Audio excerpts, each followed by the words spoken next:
Assalamualaikum warahmatullahi wabarakatuh. Halo anak-anak ibu, apa kabar? Semoga semuanya dalam keadaan sehat ya. Bertemu kembali dengan channel Ibu Emilia Madonna di sini. Kali ini ibu akan mengajar tema 2, persatuan dalam perbedaan, subtema 1, pembelajaran 3. Tonton sampai habis ya, jangan di skip. Tapi sebelum nonton, kamu jangan lupa tekan tombol like, komen, share, and subscribe ya.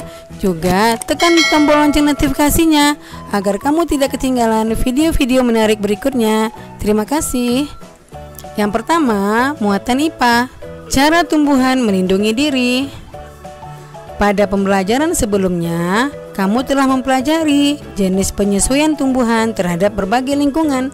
Selain untuk penyesuaian diri, beberapa jenis tumbuhan memiliki ciri khusus sebagai perlindungan diri dari pemangsa. Tumbuhan tidak dapat bergerak atau berpindah tempat jika ada pemangsa yang datang.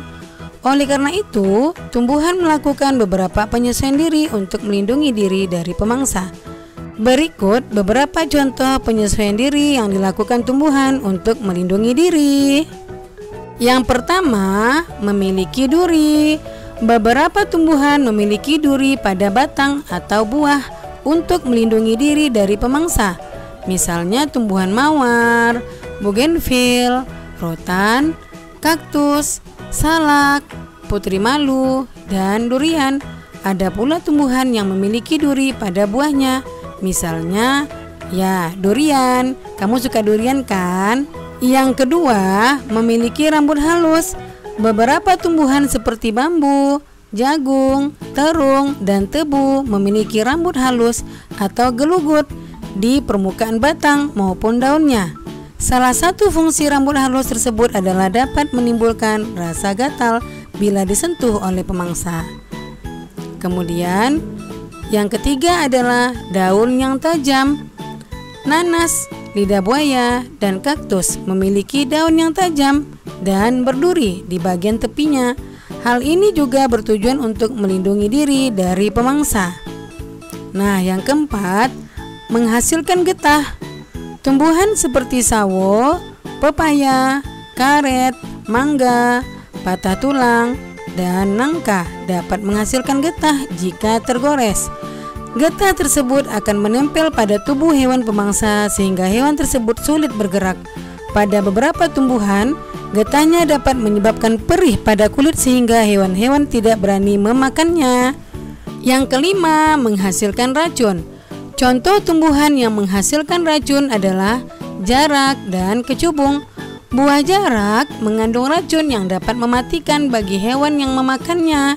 Kecubung juga mengandung racun. Efek yang ditimbulkan jika dikonsumsi antara lain mual, muntah, sesak napas, rasa gelisah, mulut terasa kaku, dan halusinasi.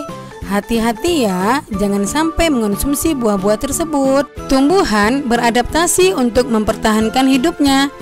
Adaptasi adalah ciri-ciri khusus yang dimiliki tanaman atau tumbuhan untuk hidup pada tempat dan daerah tertentu. Berdasarkan habitatnya, tumbuhan dibagi menjadi 3 jenis, yaitu yang pertama adalah hidrofit, yang kedua hygrofit, yang ketiga xerofit. Nah, kita bahas satu persatu. Yang pertama adalah hidrofit. Hidrofit adalah tumbuhan yang sebagian tubuhnya ada di permukaan air, akarnya berada di air, memiliki rongga udara dalam batang atau tangkai daun. Daunnya muncul ke permukaan air. Nah, yang kedua adalah hygrofit. Hygrofit adalah tumbuhan yang hidup di daerah lembab. Tubuhnya terdiri atas bagian-bagian akar, batang, dan daun. Batangnya pada umumnya tidak tampak karena terdapat di dalam tanah. Daunnya yang muda umumnya melingkar atau menggulung. Yang ketiga adalah xerofit. Xerofit adalah tumbuhan yang hidup di daerah yang kering. Tumbuhan ini memiliki daun tebal, sempit, kadang-kadang berubah bentuk menjadi bentuk duri, sisik, atau bahkan tidak mempunyai daun sama sekali. Batangnya tebal dan mempunyai jaringan untuk menyimpan air. Akarnya juga panjang untuk mencari air ke dalam tanah.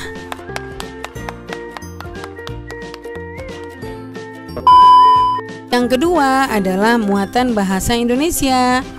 Menuliskan informasi penting suatu teks dalam bentuk peta pikiran. Suatu teks memiliki informasi penting. Informasi penting tersebut dapat kita temukan dengan membaca teks secara utuh. Kita juga dapat menemukan informasi penting menggunakan kata tanya apa, di mana, kapan, siapa, mengapa, dan bagaimana. Dengan membuat pertanyaan menggunakan kata tanya dan mencari jawabannya dari pertanyaan tersebut, kita akan lebih mudah menemukan informasi penting. Informasi penting yang sudah kita temukan dapat kita sajikan dalam bentuk peta pikiran. Peta pikiran membuat kita lebih mudah memahami dan mengingat informasi penting yang terdapat dalam suatu teks. Berikut adalah 2 peta pikiran.